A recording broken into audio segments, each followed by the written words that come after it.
Emotional roller coaster. Ride it or take control. Very often when an event have happened or someone interacting with us, we feel or there is an impulse comes. With people who are not in therapy, who are not working with me, perhaps they have a very short distance between the impulse and the outcome, the outburst of an emotion. An outburst can be yelling, screaming, kicking, or it can be something like taking off and go and close yourself in a room, wrap yourself in a blanket, preferably with the food, and dive into a state like a theta state when you're a little bit drowsy, sleepy, and you don't need anyone and anything.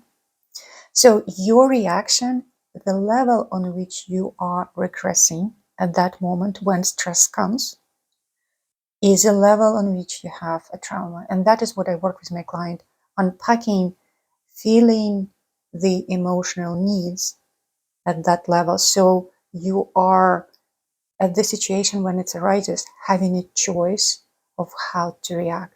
You no longer are bound by the protective mechanisms of that particular level of trauma. Because think about it fairly.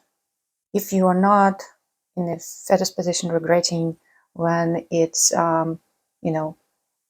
you don't want to say anyone anything, you just like drowsy and sleepy and you're feeling alone very well, especially at nature or like next to the water, or even wrapped up in a blanket and don't dark, when it's dark or even when it's day, and you're not moving pretty much. You are very, very quiet.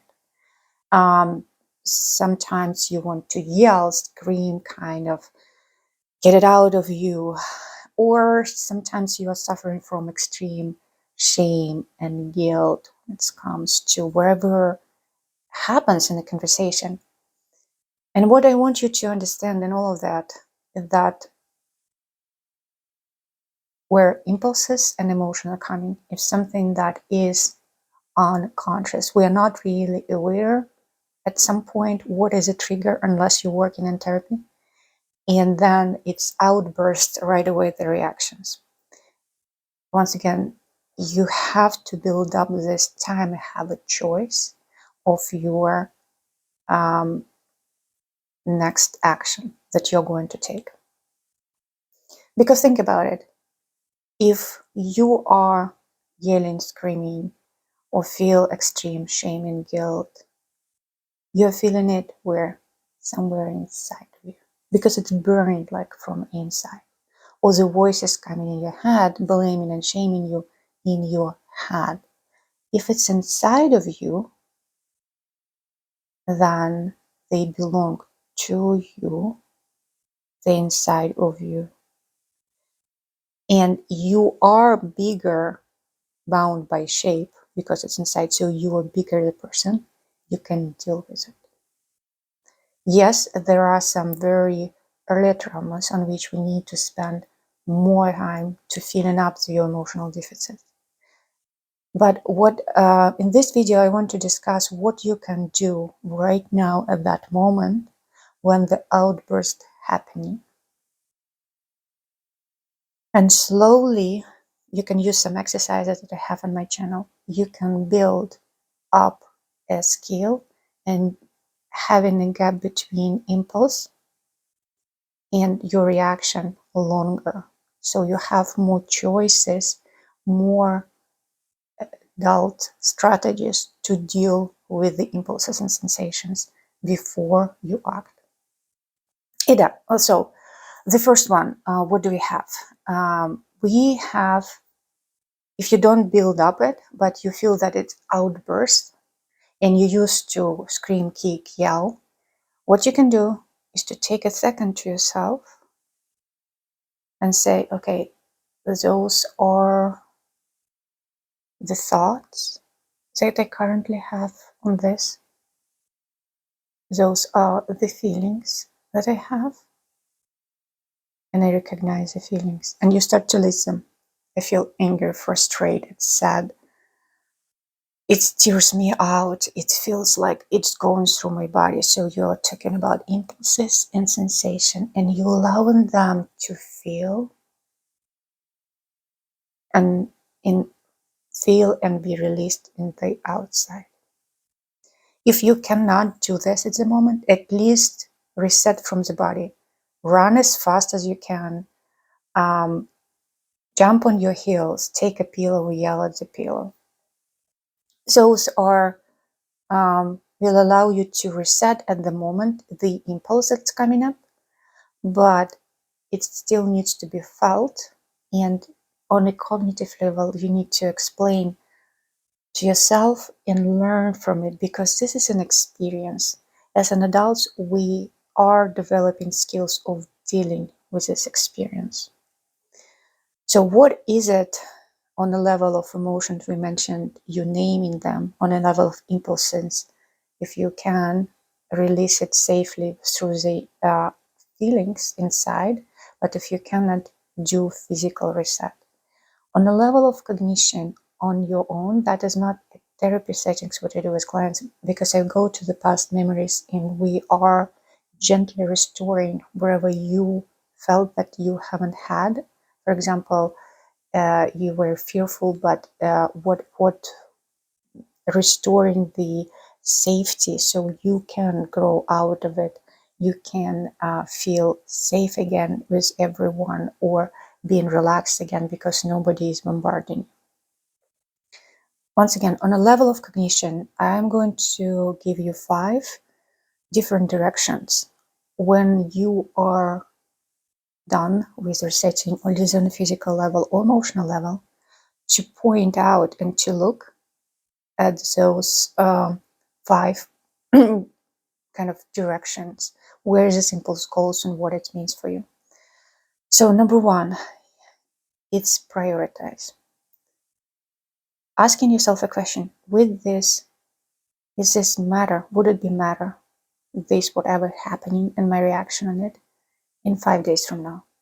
Start with 5 hours, then 5 days, then 5 years. And if the answer is no on any of that, then it doesn't matter.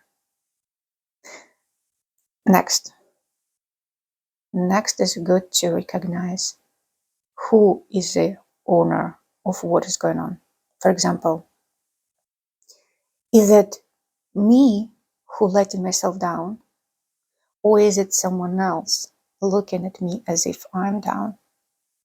Is it me who is mad, or is it someone else mad at me and I just feel that it's someone else mad at me? So it's not me being mad.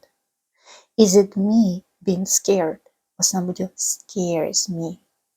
Who is doing what?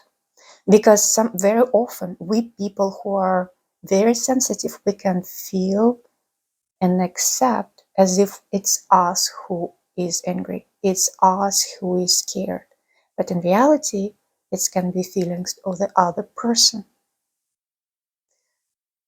And very interesting, once you say, oh, is it me or is it him being right now scared? And if you say, oh, it's him scared, you will feel a relief, because if it's not your feelings, they will leave you. Number 3, me. Is it me who is bad in the situation, or is it someone else who is trying to fit me into his scenario, into his life? And that's why I'm labeled as bad. So what is it, the meaning behind what the conversation was about? Number 4, is it something that's going on right now, or is it something that happened in the past and it still kind of triggers? And number 6, is it facts or feelings? Is someone really trying to paying attention on me? Or is it me trying to control because I'm afraid that somebody else is paying attention on me? What is really going on if you separate facts from feeling? For example, if you are talking to someone, but you notice like a number of people, but you notice that some of them, some of the person took the phone and started texting, or you have two people in a conversation while you are still talking at them. Is it you who is not doing something or doing bad, or is it something else that is going on with them? And separating your feelings from the objectivity from the situation does help to understand who is doing what. Stay healthy and look for exercises that will allow you to become centered and more self-aware. The more you build it, the calmer you will feel inside, and more you can move into much peaceful, pleasant, and supporting world. Stay healthy.